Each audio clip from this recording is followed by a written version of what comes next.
Listos, cuando quieran empezamos. Lorna, ya.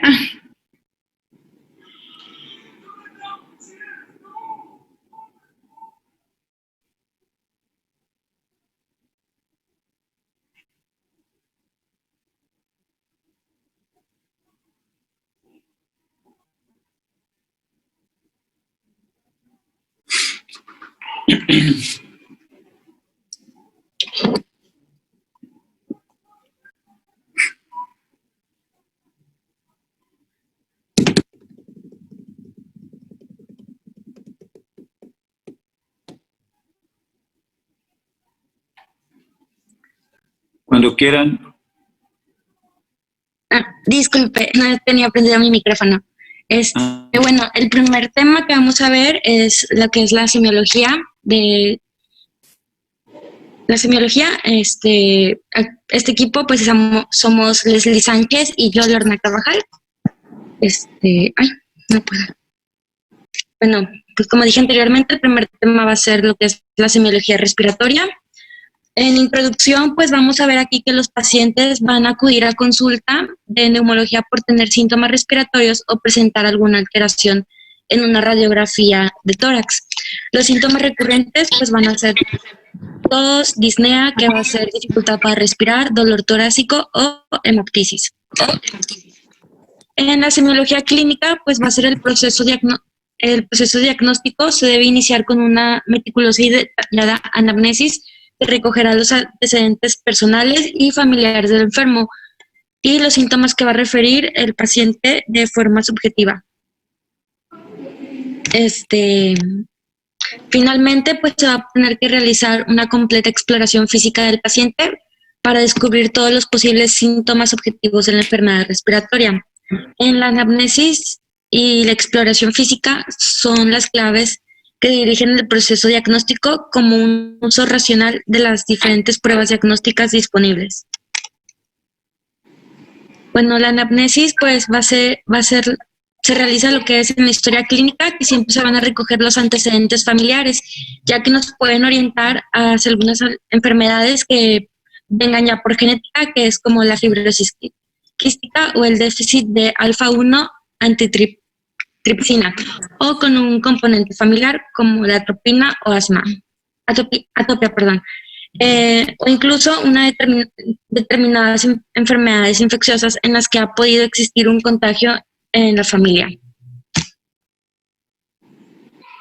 Siempre se van a tener que preguntar lo que son los hábitos tóxicos, como el consumo del tabaco, si el paciente ingiere alcohol, cuántas veces al día o a la semana. Se va a entender también desde más o menos desde hace cuánto tiempo llega consumiendo esto. En la historia laboral, pues también va a ser clave de algunas enfermedades que se pueden dar, ya sea en algunos trabajos, como lo que puede ser lo que es un soldador, pues generalmente se tienden a dar las vías respiratorias altas. Dice, conocer las características de la vivienda actual y el posible contacto con animales también es importante, ya que pueden tener pues alguna alergia. También se debe conocer la sensibilidad a medicamentos u otros alérgenos.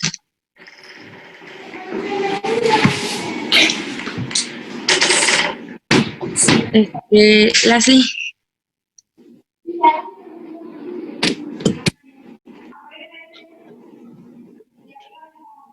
Oh.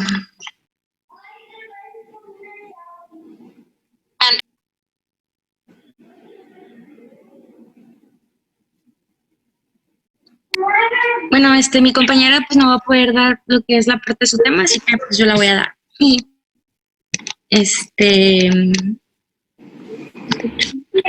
bueno, la tos pues es un mecanismo de defensa del aparato respiratorio dirigido a proteger contra la inhalación, contra la inhalación de sustancias y partículas nocivas y libera lo que son las vías respiratorias del exceso de secreciones. La tos, pues esta la inspiración brusca de aire se va a producir en dos fases. La fase compresiva, que es la fase inicial contra la glotis cerrada, donde va a haber una contracción de los músculos respiratorios y cierre de la glotis con aumento de la presión intratorácica. La fase expulsiva, pues es la apertura de la glotis y seguimiento de la expiración.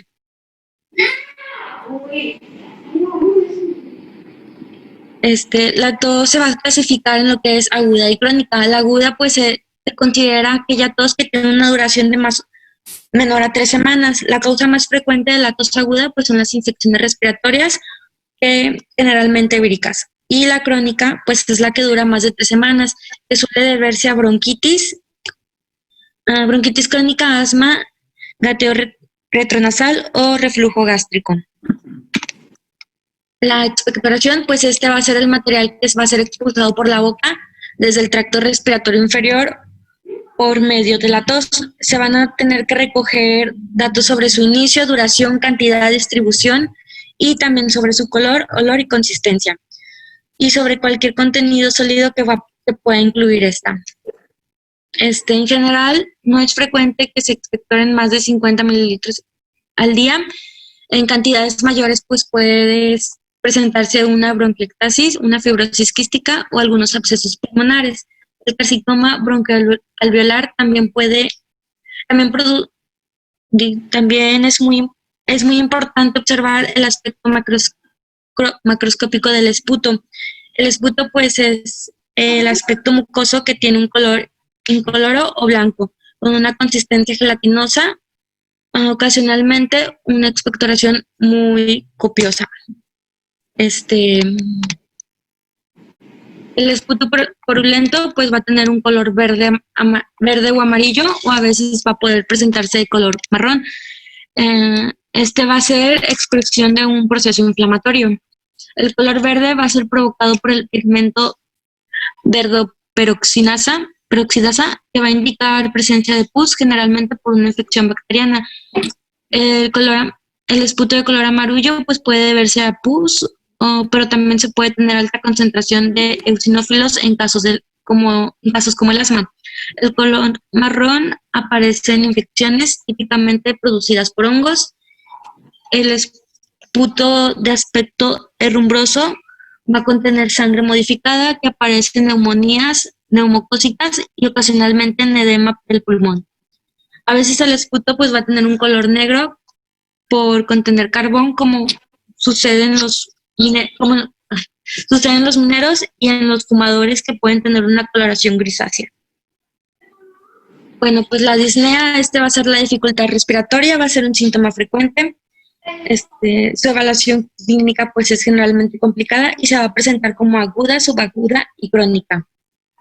Esta se va a clasificar, las dos principales, pues, va a ser la disnea aguda y la disnea crónica. La disnea aguda, pues, esta va a ser se va a aparecer de minutos a horas, va a necesitar urgencia médica y generalmente va a requerir hospitalización. Mientras que la crónica, pues, ya el paciente va a saber que la presenta y, pues, va a ser un poquito más fácil de controlar. Las enfermedades que se puede presentar más frecuente, pues, va a ser la enfermedad pulmonar, crónica obstructiva, asma y enfermedad pulmonar intersticial y cardiopatías. La disnea, pues, se va a desarrollar de horas a unos pocos días. Despacito. Sí. Perdón, adelante. Va a poder deberse a neumonía, asma, derrame pleural, insuficiencia cardíaca o atelectasia. Estas van a ser, pues, sus causas más frecuentes, así que se podría decir. Va a haber variaciones en la disnea durante el horario que se presente. Generalmente en la noche, pues, se van a escuchar sibilancias, pero esto generalmente se va a ocasionar por el asma o reflujo gastroesofágico. En un horario que el paciente esté trabajando, pues, va a ser lo que es asma ocupacional. Como dije anteriormente, pues, generalmente se puede presentar en pacientes que trabajen ya sea en minería o que se tengan que ver algo con soldadura. Y durante el ejercicio, que esta va a ser el asma de esfuerzo.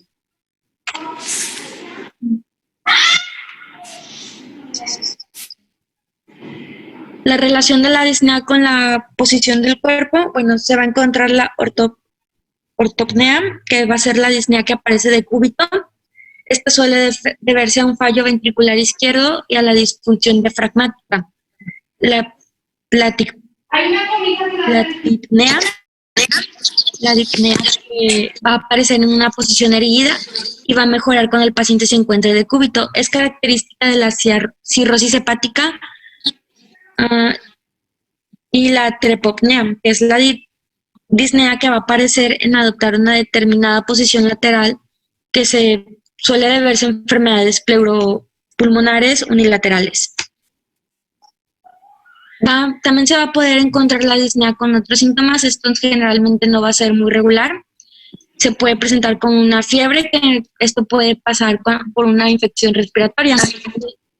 Puede también relacionarse con dolor torácico, que va a ser la aparición brusca, que pensaremos en neumotórax o tromboembolismo pulmonar, y un aumento de tos y la expectoración que acompañan a la disnea en la exacerbación de una enfermedad pulmonar crónica obstructiva.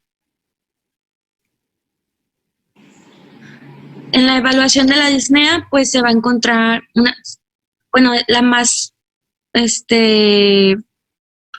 más frecuente, pues es frente a un esfuerzo determinado de métodos sencillos en una escala analógica visual, que va a consistir en una línea entre 10 a 30 centímetros en la que sus extremos va a presentar los límites de sensación de disnea, así como un extremo va a representar ninguna disnea y el otro extremo va a presentar máxima disnea. También está lo que es la escala de Borg. Esta pues va a ser según los esfuerzos que el paciente haga, va a ser de 0 a 10. Se van a clasificar como 0 sin disnea, 0.5 disnea muy leve, apenas se nota, muy leve, leve, moderada, severa, muy severa, casi máximo y lo que es máximo. También te va a presentar lo que es la escala modificada conocida MRC, se va a presentar en 4 grados. Grado 1 pues es la ausencia de disnea. El grado 2 es la disnea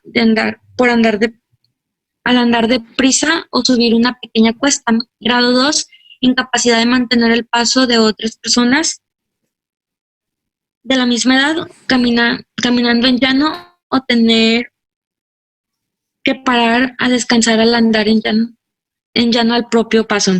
Grado 3, necesidad de parar a descansar al andar a unos 100 metros a los pocos minutos de andar en llano. Y por el último, grado 4, imposibilidad de salir de casa o disnea con actividades como vestirse o desvestirse. Bueno, seguimos con hemoptisis. Esto va a ser la expulsión de sangre por la boca procedente del tracto respiratorio inferior, que generalmente pues va a ser acompañada con tos. Esta va a ser diagnóstico diferencial con la hematemesis, sangrado de oro o nasofaringe o incluso una gingivorragia. Bueno, pues la hemoptisis pues se va a asociar a síntomas como disnea y tos, de aspecto sangre roja brillante y espumosa, va a tener un pH alcalino mezclado con esputos, y en anemia pues va a ser rara y antecedentes de enfermedades respiratorias, mientras que la hematemesis se va a presentar con náuseas, vómitos y melenas de aspecto rojo oscuro, marrón, negra o en forma de café, de color café, perdón. Va a tener un pH ácido, va a ser mezclada con alimentos. El paciente generalmente va a presentar anemia y en antecedentes pues va a ser una enfermedad gastrointestinal, hepatopatía.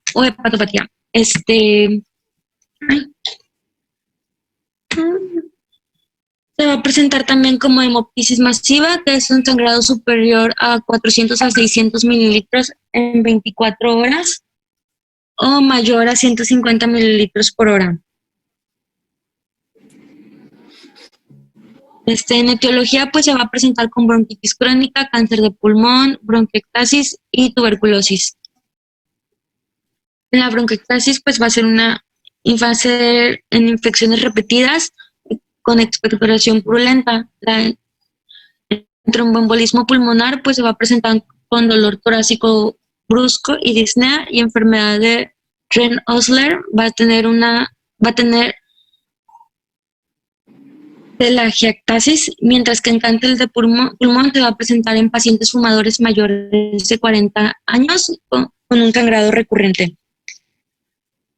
Del 5 al 15% de los casos no se consigue dilucidar su etiología y se considera hemoptisis criptogénica.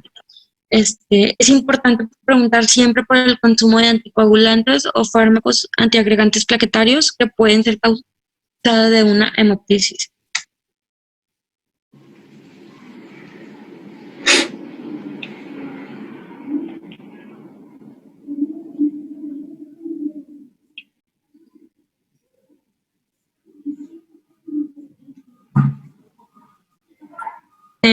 En dolor torácico, pues esta va a ser una causa frecuente de consulta, tanto en atención primaria como en especializada y servicios de urgencia. Es un síntoma muy subjetivo y a veces difícil de valorar la intensidad y la calidad. Puede reflejar una patología banal o ser expresión de una enfermedad muy grave con riesgos de muerte.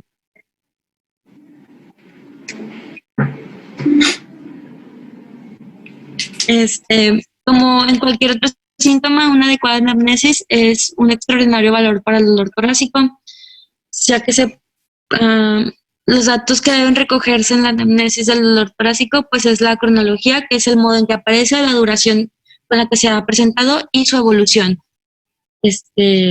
También el área de localización, la intensidad y calidad, factores desencadenantes. También te va a preguntar si antecedentes personales, ya si el paciente pues es fumador activo o pasivo, hipercolesterolemia e hipertensión arterial. Pues las causas pues más causas del dolor torácico pues van a ser causas pleuropulmonares, ya sean enfermedades infecciosas, neumonías, bronquitis, pleuritis, mediastinitis, enfermedades vasculares, neumotórax, neumomediastino, tumores broncopulmonares, entre otros. Y en las causas no pleuropulmonares pues va a ser como pericarditis, cólico biliar, pancreatitis, van a ser causas no relacionadas tantos con lo que es el pulmón, que pueden venir de otras partes del organismo. El dolor traqueobronquial tiene una localización retroesternal, se irradia hacia ambos hemitórax, se aumenta con la tos y la inspiración profunda. Se va a presentar más que nada en la traqueobronquitis. El dolor pleurético pues va a tener un origen en la pleura parietal y se localiza en las zonas de la pleura afectada. Se irradia hacia hombros, cuellos y brazos y esta afecta en la pleura mediastínica y al hombro homolateral o al abdomen. Generalmente va a afectar también lo que es la pleura diafragmática. Se va a presentar generalmente lo que es neumotórax. Si la etiología es infecciosa, acompañada de fiebre, tos, expectoración purulenta y disnea o tromboembolismo pulmonar. El dolor de angina pues va a ser retroesternal, se va a dar porque va a ser opresiva y con gran sensación de angustia y de muerte inminente, náuseas y sudoración. Se irradia el cuello, espalda y brazos y pues se va a presentar generalmente en la cardiopatía isquémica. Pues en la exploración física, pues se va a tener que realizar un buen examen físico que va a aportar información que puede ser complementada con las radiografías o pruebas funcionales o análisis. Siempre deben de comparar los dos hemitórax de cada zona del tórax debe ser comparada con la misma región del otro lado. En la inspección se debe medir lo que es la frecuencia respiratoria. Se va a denominar taquipnea cuando la frecuencia es superior a 20 respiraciones por minuto, bradipnea si es inferior a 12 por minuto, y se debe inspeccionar la anatomía de la caja torácica en bruscas alteraciones. Y en la palpación pues vamos a poder corroborar hallazgos descubiertos durante la inspección y se pueden notar asimetrías en la expansión del tórax y pérdidas de volumen en algún hemotórax. En la percusión pues va a ser lo que es el sonido producido por la percusión del pulmón normal, es de tono bajo, semejante a un tambor. En caso de un derrame pleural o una neumonía, la resonancia está disminuida produciendo un sonido mate. Si aumenta la cantidad de aire en el tórax, la resonancia aumenta y produce un sonido timpánico. Mientras que en la auscultación es una exploración esencial de las enfermedades pulmonares. Mediante esta técnica debemos reconocer ruidos respiratorios normales o su ausencia, la transmisión de los sonidos de la voz y ruidos respiratorios adventicios. Bueno, la cianosis pues es la coloración azul en la piel y la mucosa causadas por una excesiva concentración de hemoglobina reducida en la sangre. Para que sea apreciable se necesita alcanzar una concentración de hemoglobina producida superior a 5 gramos por decilitro, por lo que en casos de anemia severa no llega a producirse y es evidente que en pacientes con policitemia su observación exige una luz diurna y es prácticamente inapreciable como fluorescente. Esta pues se clasifica en central y periférica, según sus mecanismos fisiopatológicos. La cianosis central pues es el resultado de un incremento de hemoglobina producida por una saturación inadecuada de la sangre arterial. Su patología relacionada con el desarrollo de hipotemia, por lo que su etiología más frecuente es la patología pulmonar, mientras que la cianosis periférica es el incremento de hemoglobina reducida que se encuentra en la sangre venosa por una excesiva eliminación de oxígeno en los tejidos adyacentes debido a un enlentecimiento del flujo sanguíneo en los capilares o en un aumento de consumo de oxígeno por las células.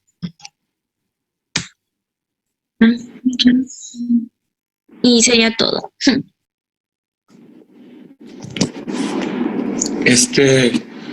La clase iba a ser dada por 2, ¿verdad? Sí, pero mi compañera no pudo. Me acaba de avisar, de hecho, que no podía cuando inició la clase. ¿Alguna razón en especial? Porque sí me comentó que había ido con el oftalmo y le había puesto unas gotas con las que no podía, tenía la visión borrosa. Bueno, preguntas, dudas que tengan de esta clase, que es puramente muy sencilla, es nada más ver cuáles son los síntomas y signos del aparato respiratorio, que como les había comentado, son pocos, no son muchos, y como no son muchos, pues tienen que saberlos muy bien, ¿verdad? De los síntomas un poquito más complicados del aparato respiratorio son 2 que se relacionan mucho con el aparato cardiovascular, que es la disnea y el dolor en tórax, ¿no?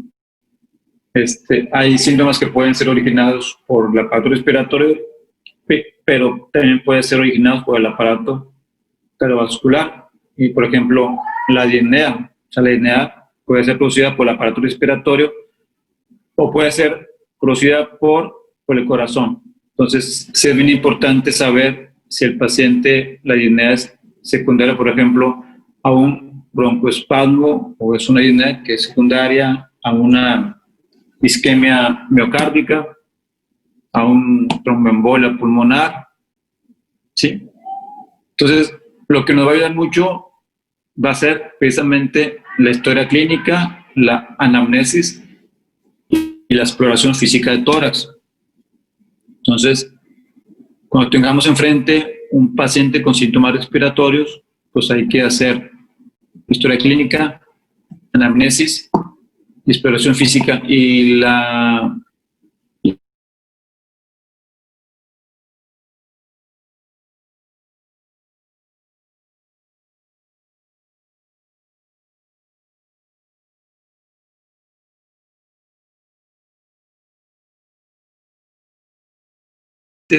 si tiene algo que lo disminuya, algo que lo exacerbe,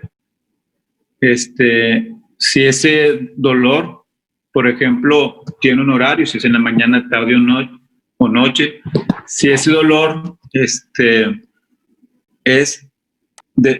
va en ascenso, si ese dolor se calma con alguna posición, si ese dolor se aumenta con alguna posición, si el paciente ya está tomando medicamentos y con ese medicamento disminuyó el dolor. Hay una escala, ¿verdad? La escala del 0 al 10. Tenemos que, como el dolor es un síntoma muy subjetivo, tenemos que hacerlo objetivo. Y la única manera es darle una puntuación. ¿Sí? Entonces, decirle 0 no tiene dolor y 10 es el dolor más intenso. Entonces, tenemos que intentar que el paciente nos dé un número para saber más o menos si es, para ver la evolución de ese dolor. Casi siempre cuando el dolor en tórax tiene algunas características, por ejemplo, si es un dolor opresivo, que se acompaña de disnea, con sensación de muerte inminente, que acompaña de náusea o vómito, casi siempre nosotros ya vemos que ese dolor es de tipo cardiogénico. Es difícil que un dolor de esas características sea pulmonar. En fin, entonces ya tenemos el padecimiento actual y después sigue lo que es el IPAS, el interrogatorio por aparatos y sistemas. ¿Verdad? Y ahí, si hacemos a un lado el resto de los órganos y sistemas, vamos a preguntar ya intencionadamente lo que nosotros querramos para complementar el padecimiento actual. Después viene lo que es la exploración física de tórax. Ustedes saben que hay que llevar un orden, es inspección, palpación, auscultación y percusión. Ese es el orden que tenemos que hacer sistemáticamente en todos los pacientes y no nada más para el tórax, sino también para la cabeza, cuello, abdomen y extremidades. Hay que llevar un orden. Y la búsqueda o la exploración física en tórax tenemos que orientarla a buscar los síndromes pleuropulmonares, que no sé si ya les comenté, que también se los tienen que saber, tienen que ser expertos en síndromes. Entonces, es cuando en forma sistemática vamos a explorar al paciente. Es un poquito complicado, ¿verdad? Decirles cómo es, pero saben que primeramente tenemos que ver el paciente, cuáles son los movimientos del tórax del paciente. Si son movimientos, la ampliación y la amplificación deben ser simétricos. Tenemos que observar los dos hemitórax para ver que los dos se muevan adecuadamente con los movimientos de la respiración. Debe ser una respiración normal. No debe el paciente tener, por ejemplo, aleteo nasal. El paciente no debe de usar los músculos accesorios de la respiración. El paciente no debe de tener, o tenemos que buscar intencionadamente el tiraje intercostal o la respiración tóraco-abdominal. Esos son en inspección, claro. También debemos de ver la coloración del tórax, si no hay masas, si no hay abultamientos, si no hay hundimientos. Después viene lo que es la palpación. Tenemos que palpar el tórax, ver que no haya masas, ver que no haya crepitaciones, ¿sí? Y hay unas personas que, como ya tenemos las manos puestas en el tórax, pues aprovechamos para decirle al paciente, diga 33, para valorar la transmisión de la voz en la forma palpatoria, ¿no? O la otra es la auscultación. En forma sistemática le decimos al paciente que nos diga 33 y vamos auscultando todos los campos. Después se debe de corroborar por la palpación, ver cómo está esa transmisión de la voz, si no hay cambios. Y después, por último, es la percusión, igual que la auscultación. Seguimos el mismo orden, ¿verdad? El sonido normal a la percusión del tórax, ¿cuál es? ¿Quién me lo puede decir? Para que no se me duerman.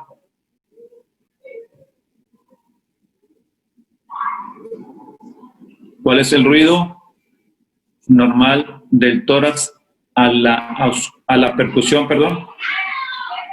¿Quién dijo yo? Es timpánico, ¿no? No. ¿Cuál es el ruido normal del tórax a la percusión? No es el Es claro o resonante, ¿no? ¿Perdón? No escuché. Claro o resonante. Se le llama claro pulmonar. Claro pulmonar. ¿Sí? Claro, así es claro pulmonar, ¿verdad? Es el ruido normal a la percusión. Están otros sonidos que es resonante o hiperclaro, timpánico y mate, ¿verdad? Esos ruidos los vamos a ver cuando ustedes den la clase de los síndromes pleuropulmonar, ¿verdad? El ruido que se escucha en un paciente que tiene mucho aire en tórax, en los pacientes que son epoquianos o en pacientes que tienen neumotórax, sería el ruido hiperresonante, ¿verdad? ¿Sí? O timpánico o hiperclaro, que son sinónimos. El sonido en un paciente que tiene el tórax ocupado sería un sonido mate, que es un sonido sordo, ¿verdad? Mate. Está uno que es sumate y otro sumate, ¿verdad? Son los tres sonidos: el claro pulmonar, hiperclaro o resonante, o hiperresonante o timpánico, y el mate, sumate. En relación a lo que es el estudio del paciente con enfermedad respiratoria, tenemos también los métodos de gabinete que nos ayudan, que es la placa de tórax, que es el examen más socorrido, que está más a la mano y es más económico, y que le podemos sacar mucho provecho. Y después está el TAC, o el ultrasonido pulmonar. También van a estudiar lo que es la descripción del tórax. Va a ser una clase, radiografía del tórax, cómo la podemos interpretar. Y yo creo que nada más hasta ahorita, el día de hoy. No sé si tengan alguna pregunta o alguna duda.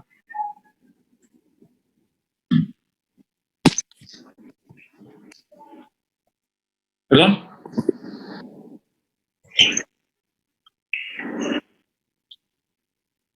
No, el 33, hay personas que dicen 1, puede ser 33, puede ser 35, nada más que sea. El 33 lo escogieron porque es un número que no tiene muchas variaciones, que es un sonido constante, y el 33 es para ver la transmisión de la voz en el tejido pulmonar. 33, o la otra es 1, pero vamos, el número no importa, ¿no? Lo que importa es que tratemos de escuchar si ese sonido se escucha con claridad, no se escucha modificado. También hay unas términos en medicina que se llama pectoriloquia afona, que también me tienen después que decir cuando entremos a los síndromes pleuropulmonares, sobre todo al de neumonía y al de derrame. ¿Sí? Sí. No sé si se explicó bien. Sí. Okay. ¿Alguna otra pregunta o duda?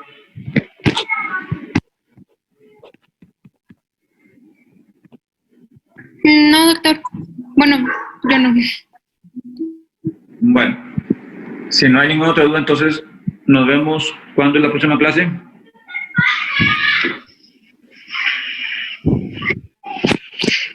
El viernes. Hasta el viernes. Sí. Bueno, ahí nomás les encargo, por favor, que los que van a dar los temas, pues los den, por favor, sí. Sí, claro. Si hay imágenes que tengan que compartir, pues compartir imágenes también. ¿Ok? Bueno, entonces nos vemos la próxima clase. Nos vemos.